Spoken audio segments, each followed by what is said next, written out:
ఆరాధనా ఆరాధనా ఆరాధనా ఆరాధనా.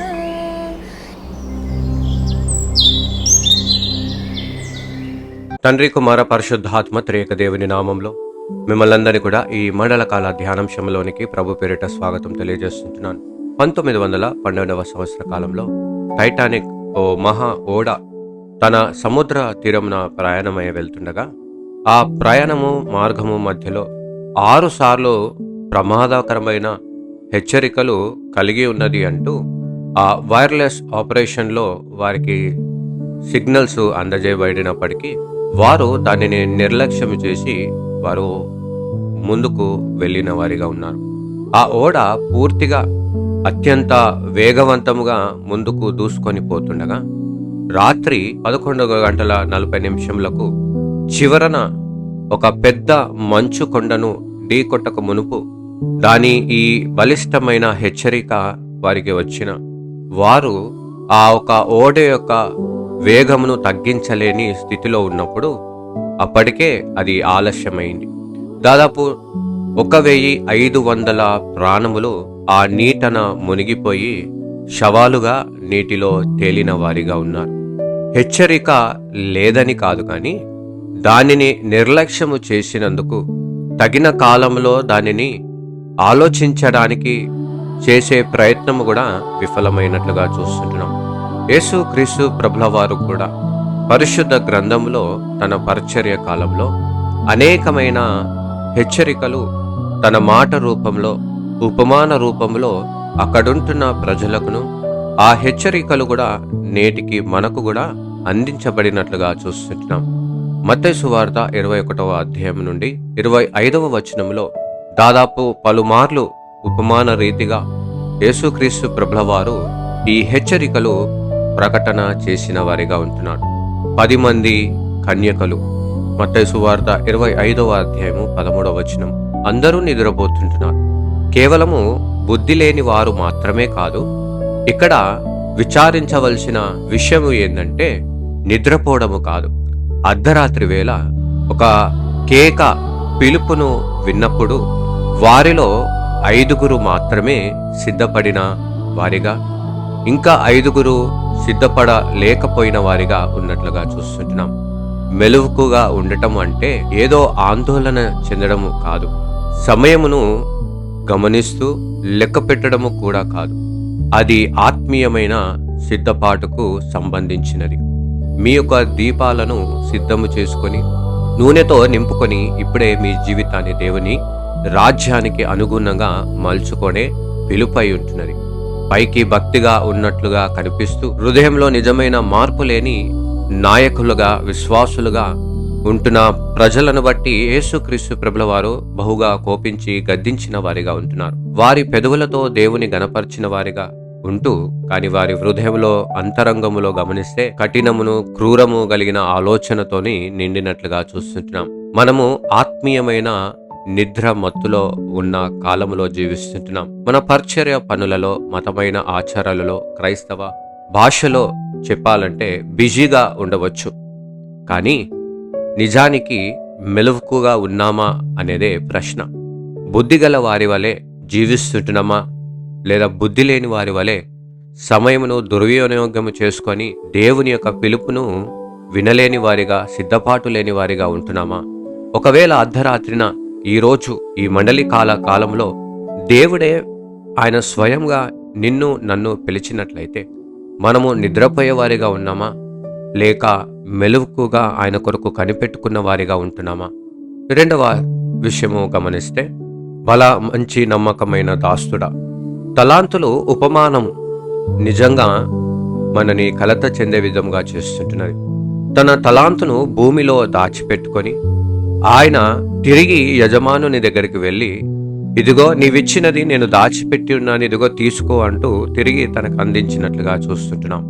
ఇక్కడ యజమానుడు తనని బుజ్జగించినట్లుగా కాదు, ఓదార్చినట్లుగా కాదు, కానీ మరి కోపగించినట్లుగా మనం చూస్తుంటున్నాం. చెడ్డవాడు, సోమరి అయిన చెడ్డదాసుడా అంటూ ఆయనను గద్దించిన వాడిగా ఉంటున్నాడు. వెలుపల చీకటిలో త్రోసివేయమని ఆజ్ఞాపించిన వాడిగా ఉంటున్నాడు.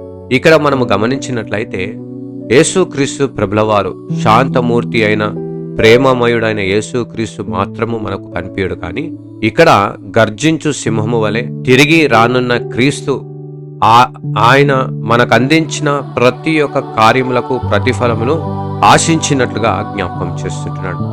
మనము స్టీవర్డ్షిప్ గా, గృహ నిర్వాహకత్వాలుగా పిలువబడిన వారిగా ఉంటున్నాం.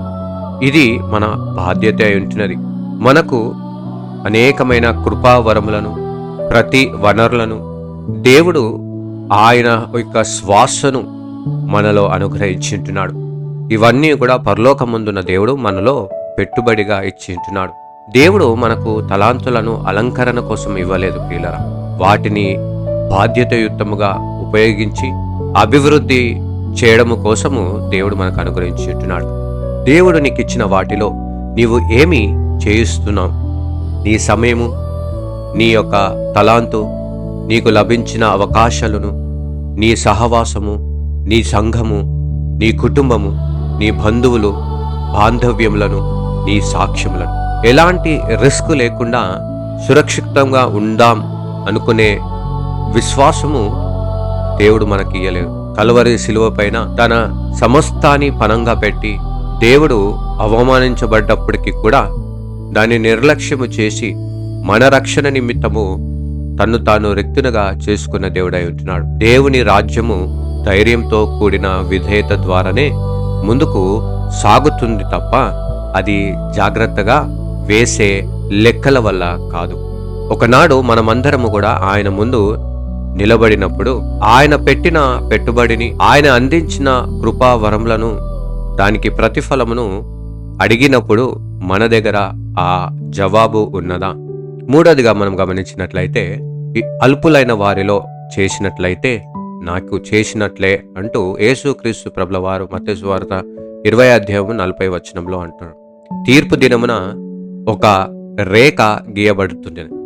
దేవుని కార్యములను చేసిన వారిని బట్టి, దేవుని కార్యములను తృణీకరించిన వారిని బట్టి, మనము చదువుకున్న చదువును బట్టి కాదు, మనము పెంచుకున్న పదవిని బట్టి కాదు, మనం సంపాదించుకున్న ధనమును బట్టి కానే కాదు. యేసుక్రీస్తు ప్రభువారు మన యథార్థత కేవలము ఒకే ఒక్క దానితో కొలిచే వాడిగా ఉంటున్నాడు. అది ఏంటంటే, అత్యంతమైన అల్పులైన వారిని మనము ఎలా ఆదరించు వారిగా ఉంటున్నాం. వీళ్ళరా, ఈ మండలి కాలంలో విశ్వాసమును, సహవాసము, ఉపవాసము చేస్తుంటున్నాం. కానీ మన అల్పులైన వారిలో మనము తృణీకరిస్తుంటున్నామా? అందును బట్టే క్రియలు లేని విశ్వాసము మృతము అంటూ యాకోబు భక్తుడు జ్ఞాపకం చేస్తుంటున్నాడు. ఈరోజు మనని ఎవరిని తృణీకరించిన వారిగా ఉంటున్నాం, ఎవరిని వెలివేసిన వారిగా ఉంటున్నాం. ఎందుకంటే యేసుక్రీస్తు ప్రభులవారు ఏమన్నారంటే, ఆకలి దప్పికతో ఉన్నవారిని, దిగంబరులుగా ఉన్నవారిని, అనారోగ్యంతో ఉన్నవారిని, ఖైదులుగా ఉంటున్న వారిని, వీరికి ఎవరైతే చేస్తారో నాకు చేసినట్లే అంటూ వారిలో తన్ను తాను కనపరుచుకున్నట్లుగా చూస్తుంటున్నాం. అందును బట్టే ఈరోజు ఈ మండలి కాలంలో మనమందరము కూడా అనేకమైన హెచ్చరికలు దేవుడు మనకు అందించబడినట్లుగా చూస్తుంటున్నాం. రానున్న క్రీస్తు, కొదమ సింహముగా రానున్న క్రీస్తుని ఎదుర్కొనే విశ్వాసము నీలో ఉంటున్నదా? అందును బట్టే ఈ మండలి కాలంలో మనలను మనము సిద్ధపరచుకున్న వారిగా ఉండాలి. ఏ విధముగా అంటే, నిద్రమత్తులుగా ఉండక దేవునికి నమ్మకముగా జీవిస్తూ, ఆయన ఇచ్చిన తలాంతులను ఆయన కొరకు వినియోగిస్తూ, అల్పులైన వారిని చేర్చుకుంటూ దేవుని కొరకు సిద్ధపడే విశ్వాసము మనకు కలిగి ఉండాల. ప్రియులరా, ఇదే నిజమైన విశ్వాసకరమైన మండలి కాల అర్థమై ఉంటున్నది అంటూ జ్ఞాపకం చేస్తుంది. కాబట్టి మనము కూడా మన విశ్వాసంలో ఆ హెచ్చరికలను గమనిస్తూ, మన జీవితములను క్రమపరుచుకుంటూ, ఆయన రాకడ కొరకు మనలందరినీ సిద్ధము చేసుకుంటూ, ఆయన కొరకు చూచే విశ్వాసమును దేవుడు మనందరికీ అనుగ్రహించి కాపాడను గాక. ఆమెన్. ప్రార్థించుదాము. మహా గొప్ప కనికరం కలిగిన మా తండ్రి, నీ పరిశుద్ధ నామానికి వందనాలు చెల్లించుకుంటున్నాం. అవును ప్రభా, అనేకమైన హెచ్చరికలు మాకు అందించినప్పటికీ కూడా ప్రభా, బుద్ధి లేని వారి వలె మా ద్వీపములను వెలిగించుకోక ఆర్పివేసుకుంటూ, ఇదిగో సోమరి వలె మేము నిద్రించినప్పుడు ప్రభా, నీవు మమ్మల్ని నడిపించిన దేవుడవై ఉంటున్నావు.